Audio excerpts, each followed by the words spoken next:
Hello everybody, welcome to this week's edition of The Verdict. I'm going to bring you 6 races, starting at Sandown Park. We'll go to Newbury as well, and to Ayr also, where they staged the Ayr Gold Cup Festival at the weekend. Lots to get stuck into, some wide margin winners, and we will analyse those successes with the aid of the course track sectionals that you can find on the Racing TV website in the results section. We start at Sandown Park on Wednesday. Here are the winners from that day. Phoenix Star took the first at 4-1. Local Dynasty, 11-10 favourite. The second, a winner for Charlie Appleby and William Buick, and they struck immediately again with Striking Star at 15-8. Bayside Boy put his best foot forward to win the feature event on the card, the odds-on favourite. I'll Be There, 18-5 winner. Non Such Lad, another winner for Jim Boyle. He's going well at the moment, and Miss Down Under took the last. But it is the second race that took my attention. Local Dynasty, 11-10 favourite, ahead of Sir Lawrence Graf at 9-4, 5-1 El Wasmi, Lucky 15, 17-2, 25-1 and bigger. The rest of them. Now, this was a novice stakes. It was over 1 mile. The going was officially described as soft, but it may just have been a little worse than that. Possibly, having looked at all of the times, you could describe it as being heavy. It certainly was pretty testing, and it affected how jockeys rode the track on the day. This is a good little novice stakes, I think, and the winner is a strong stayer, Local Dynasty from stall number 5 in the Godolphin Blue. He'll be easy to follow through the race. He's got the better of Opera Ghost from 3, and in third place, Sir Lawrence Graf, who makes much of the running under Frankie Dettori, back in third place. So as we send them on the way, the first thing to note is that this was quite a steady gallop in the early part of the race. Dettori somewhat getting his own way out in front on Sir Lawrence Graf, with Local Dynasty in the Godolphin Blue tucked in here in behind, a little bit keen in the early stages. That was a function of the steady early gallop. But he did come home very strongly, and it's my contention that if he'd got a really good gallop to go at, he would have won by much further than he actually does in the end, for he's shaped like a really strong stayer here and comes home in grand style, and I think he's better than the bare result. This is his second career success from 3 starts. He ran in the Acomb, where he was a bit disappointing at York behind Chaldine.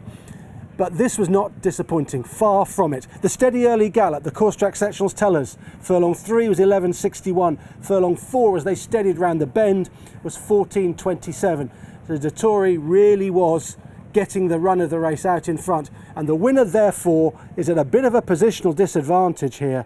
But what I like about the William Buick ride here is he did not panic, and he waited to deliver his challenge, I think knowing that his horse would come home very strongly. How strongly did he come home? Well, finishing speed percentage, according to course track sectionals, 106.62%. So he finishes off 6.62% quicker in the final furlongs than he ran the rest of the race.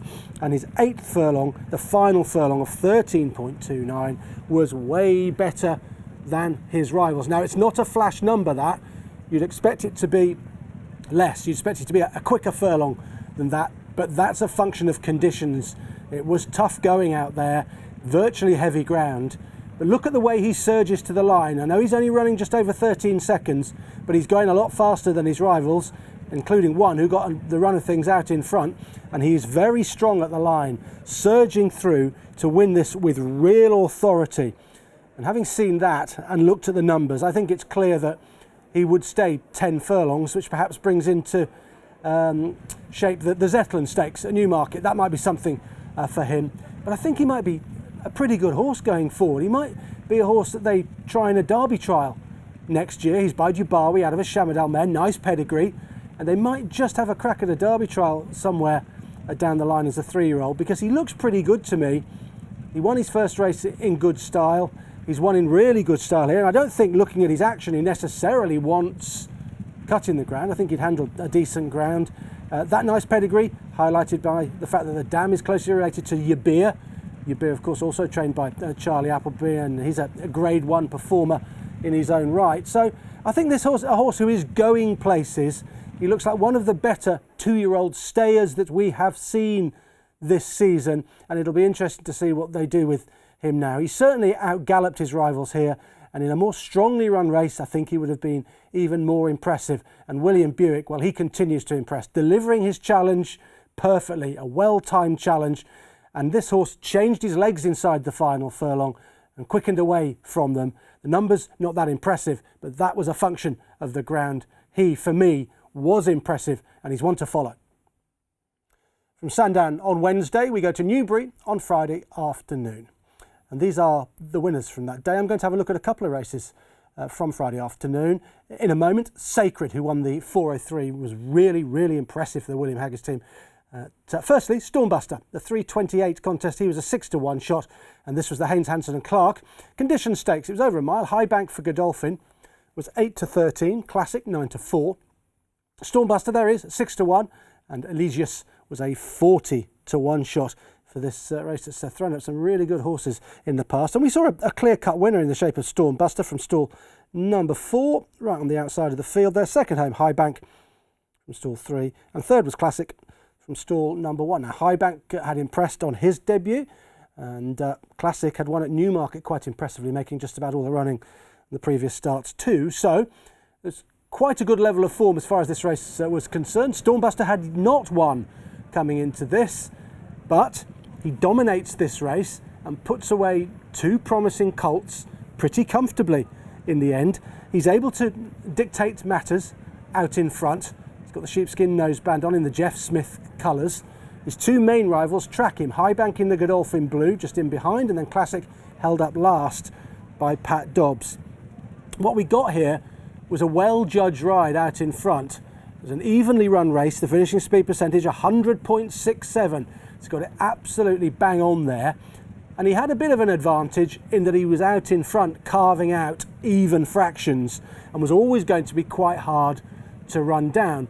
But the second and third had a shot and they couldn't get him and they couldn't go past him, and they, for me, were a little bit disappointing, but the winner's quite impressive. The pace picked up in the 5th furlong, 11.75, and then he fired in 11.54 second 6th furlong, and that got High Bank off the bridle, and indeed Classic, who's coming towards the stand side. And Classic just couldn't pick up. A little bit disappointing, the finishing effort. And look at High Bank, checked out fairly quickly, and he hung a little bit under pressure. But those 2 furlongs were just too much for the second and third. High Bank runs on again to nab second place in the closing stages in the Godolphin blue, as Classic doesn't appear to get home for me. Perhaps Classic might be a sprinter going forward into next year. That's for the Richard Hannon team to decide. High Bank going on again, but he was readily outpaced between the 3 and the 2, and then the 2 and the 1 by Stormbuster. So perhaps it fell apart a little bit in behind the winner, but he's clearly pretty useful. The form at face value is pretty solid, with 2 winners beaten in behind him, and he's got some fancy entries. He's entered in the Royal Lodge and he's entered in the Vertum Futurity. Andrew Balding's thinking about the Vertum Futurity for him. I think that'll be his number 1, because this horse is going to stay a mile, no problem whatsoever. I'm not sure that High Bank was 100%. I mean, when he won on his debut, it was a modest time that he won in, so he had a little bit to prove here, but he's clearly highly thought of going off odds on here, so he might not have been absolutely right, and possibly his potential remains intact. But the winner needs full credit for what he achieved here. His final 3 furlongs were 37.5 seconds. None of his rivals, the other 3, could get under 38 seconds. He was just too quick for them under a really good front-running ride where he carved out even fractions. Doing that, he was always going to be hard to run down, but they got nowhere near running him down as he pulled further and further clear, crossing the line to win the Haynes, Hanson and Clark. Nice horse for the Balding team going forward. Let's have a look at one of the most impressive performances of the week. It came in the Dubai Duty Free Cup Stakes, a listed race over the straight 7 furlongs at Newbury on Friday afternoon, and Sakheer was the 10-11 favourite. Saliem was the 100-32nd favourite, well backed. Jumbie 6-1, Takari Bay 6-1, it was 14-1, and bigger the rest. But it was Sakheer who puts up an electrifying performance here to land this as she liked. She is definitely back to her best. You remember she won the Nell Gwyn earlier in the season. Things haven't gone quite right for her since then, but this is tremendous from her. Stall 2 in the Cheveley Park colours. Saliem was second. This is a horse who'd made all to win last time up, so the form looks quite solid. Shines So Bright was back in 3rd place. She's got a tremendous turn of foot, Sacred, and it was utilised perfectly by Tom Marquand here in this race. And what he got was a good setup. They went a pretty good pace here. Finishing speed percentage for this race was 103.12. So she's finished the race off 3.12% quicker than she ran the rest of it. But that tells us the gallop was honest and it suited her, because she likes to cruise off a strong pace and quicken up. And she likes to do that on decent ground. It was good ground. Well, she just about got away with it. You can see the divots that they're kicking up. She's just got away with it, but on really fast ground, I think she'd be even better than this, and her pedigree suggests that, being by Exceed and Excel. Exceed and Excels, they love fast ground out of a Blame mare. So she's always going to want decent ground, you'd have thought. All 4 of her wins have come when the ground is good or quicker. But her turn of foot that she displays here to bring her home quicker through the final 3 furlongs than the rest of the race is hugely impressive. And look how confident Marquand is. Just stop him there. He's biding his time. He's waiting, waiting, waiting. And he could have panicked and switched around here, or taken a pull and switched around here, but no, he's going to sit and wait for a run between horses. That's how confident he was in the run. And he sits and he waits, and she takes him through the gap without him moving a muscle. And then he says, go. And off she goes. 11.32 the 3rd furlong in this race, 11.37 the 4th furlong. They did not hang about here.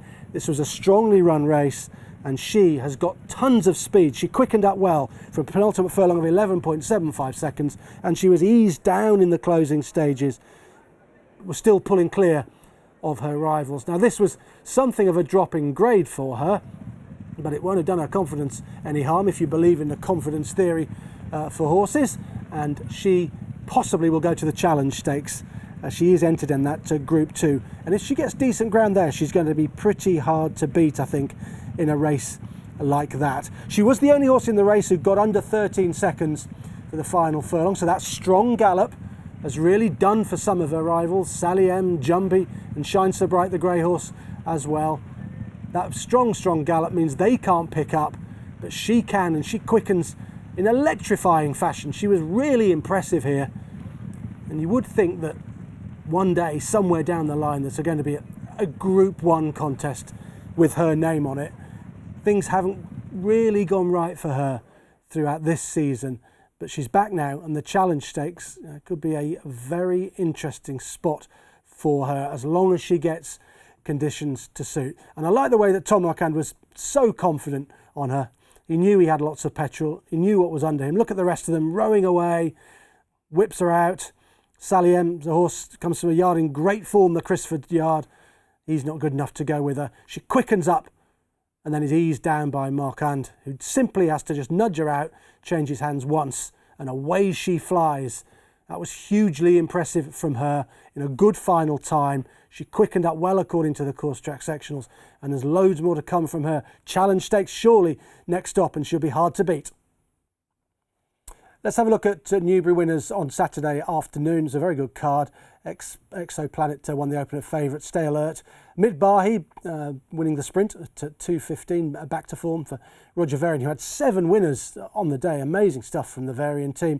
Sakheer took the Mill Reef again for Roger. Marching Army, a 22-1 winner of the 325 for Said bin Saror. Afterlife 13-2. Sarumi 17-2, and Rainbow Fire 25-1. But let's concentrate on the 2-year-old Sakheer, who won the Mill Reef in tremendous style as well. 4-5 favourite on the back of his win at Haydock on his previous start. Should have been a ring, who's won in good style last couple of starts. Did well to win at York and then won next time up as well. 6-1 Wallop, Charin 12s, 18's Heroism, Rousing Encore 20s, and Mustajab the outsider, a 50-1 shot. This is good. This is really good from Sakheer coming out of stall at number 2. And I suppose we have to look at this and think about the Guineas next year. Think about a mile for this horse. Remember that this is 6 furlongs. Rousing Encore, 2nd place. Charin was the back in 3rd. That's from stall 7 over there. Should have been a ring. Was 4th, and maybe a little bit disappointing. Made the running here, but weakened out of it late on. But nothing was going to live with Sakheer on Saturday afternoon. He was really impressive. He's in the striped colours, the black and yellow colours, under David Egan, who was completing a 4-timer at Newbury on Saturday in tremendous form, like Roger. And this is a real dominant performance from Sakheer. He travelled strongly, should have been a ring making the running. He was close up in a race that wasn't fiercely run, should have been a ring getting the run of the race out in front. 109.75% was the finishing speed percentage. So Sakheer really has quickened up and come home strongly. Part of that is due to the fact that he was saving petrol in the early part of the race because they weren't going too quickly for a 6 furlong race. But he's got loads of speed, Sakheer, and the way he quickened up was mightily impressive. David easing him to the outside, and he's about to say go. 4th furlong of 11.48, 5th furlong of 11.12, and nothing can live with him as he fires those 2 furlongs. And there he is, quickening him up well. He was strongly fancied to win on his debut at Windsor, but he was too green to do himself justice. He made up for that next time at Haydock, and here, up in grade, he's won as he liked. He's a very exciting prospect. The figures tell us that, and the visuals do too. You couldn't fail to be impressed with what you saw, and as soon as you look at the numbers, you see those 2 furlongs where he quickened up, and you think, well, wow, he was miles better than his rivals here. Now, the big question is where next, and what of next season? And that's a tricky one, really. Middle Park is next week, so that would be a quick turnaround for him. Possibly the Dewhurst. You'd have to go up in trip to 7 furlongs for that. But it'll give him a bit more time to get over this particular effort. Or they'll decide to turn him round pretty quickly for the Middle Park and stick to a sprinting trip. David Egan, look over his shoulder in the closing stages. He knows he's won very easily indeed. He's got so much speed, I would have a question mark about a mile next year. I mean, he's not stopping at the line here, but not stopping at the line in a 6 furlong race doesn't tell you that they're going to stay a mile. But because he relaxes and settles, he's going to give himself a chance of staying a Guineas trip. And he certainly looks like a horse who's worthy of having a crack at a Guineas trial next year. I'm sure they'll think about that because he's got a big engine and he's got loads of ability. But whether he'll actually see a mile out strongly, it's open to conjecture at this stage of his career. But what we do know is that he's very fast and very talented. Well, it was the big meeting of the year on the flat for Ayr, the Ayr Gold Cup Festival, and they staged a tremendous card on Saturday. Here are the winners from it. Only one favourite who went in, Amaric, in the 5:20. So it's a tough day for punters with a couple of 12-1, 3 12-1 winners, a 20-1 winner as well. We'll have a look at Dusky Lord fairly shortly, who took the Ayr Silver Cup, and I think it was worth looking at as opposed to Summergand, who won the Ayr Gold Cup. Dusky Lord put up a tremendous performance and won it for, yes, you guessed it, Roger Varian. But I'm going to start by looking at Royal Champion in the 155, a 9-4 shot, who was dropping in grade here and bounced back to form in tremendous style, really. This is how they bet for this Doonside Cup. Listed race, 10 furlongs, 10-11 Phantom Flight, Royal Champion 9-4 and well backed, 7-1 Yukon Glen, Dark Moon Rising 16s, and it was 18-1 and bigger the rest. Interesting race, this Royal Champion from stall 6 gets the better of Yukon Glen from stall 3. Now, if Yukon Glen finishes in the first 3, you know that he's going to come home. He's come home strongly off a reasonable pace, and that's exactly what happened here. And Stormy Antarctic from 5 was back in 3rd. But the winner's totally dominant here. The drop in grade really working the oracle. He's ridden by Jack Mitchell for the Varian team, and he sat quite handy in a race that early on was not that strongly run, but he quickened up tremendously well according to the figures, and I really like the turn of foot that he showed here. We've seen a couple of impressive winners already here on the verdict. We saw Sakheer in the Mill Reef, and we've seen Sacred as well, both of them showing a bright turn of foot, and that's exactly what we're going to see here from Royal Champion. There he is, sat in 4th place. After a couple of steady furlongs, according to the course track sectionals, they then picked it up a little bit at this point. Even so, overall, I would describe the race as nothing more than evenly run, maybe a little bit steady, 107.54% finishing speed percentage. And that tells us a couple of things, I think. One, that they didn't go too quick out in front. But 2, I think it tells us what a turn of foot this horse has got. Because if you boil the numbers down and look at his individual furlongs that he produced, very quick indeed. The 8th furlong, 11.06. Wow, and 11.52 through the 9th of 10 furlongs. So those 2 furlongs, the third last furlong and the second last furlong, was just way too much for his rivals. He's nice and handy at this point, not too far off the speed. He's just in there. Here's Yukon Glen. He finishes in second place. He's run a good race actually, Yukon Glen. He stayed on quite strongly and he gets a little bit of trouble in running too. The one thing about him is he does want a well-run race, but almost wants them to go too hard in front and stop, and then he can come and pick them up. But I think he's done pretty well from the position he's in. Look, he's seeded, what, 3-4 lengths to the winner at this stage, but he's not really going that well at the moment, but he will run on fairly well in the closing stages. Now just look at this horse, cruising up to them. He's not off the bridle, everything else is being nudged along, but when Jack Mitchell says go and he fires those 2 furlongs that I referred to, the response is instant. 5th furlong 11.75, and then he comes home, 5th furlong 11.06, and then 11.52 after that. So he's a very quick horse, and off a reasonable gallop he has quickened up in fine style. And we must remember that he's lightly raced and he could be open to a fair bit more improvement. So a step back up in grade now is definitely on the agenda for him. Look at Yukon Glen, he's got through now against the rail and doing what Yukon Glen always does, which is finish his races off quite strongly, and Stormy Antarctic just nabbing third in a bit of a blanket finish for third spot. But they were never going to get near this horse, whose turn of foot was utterly decisive in this race. He really did quicken up very well indeed. And we've seen a few horses do it, as I've mentioned on the verdict this week, but none quickened better than this fella.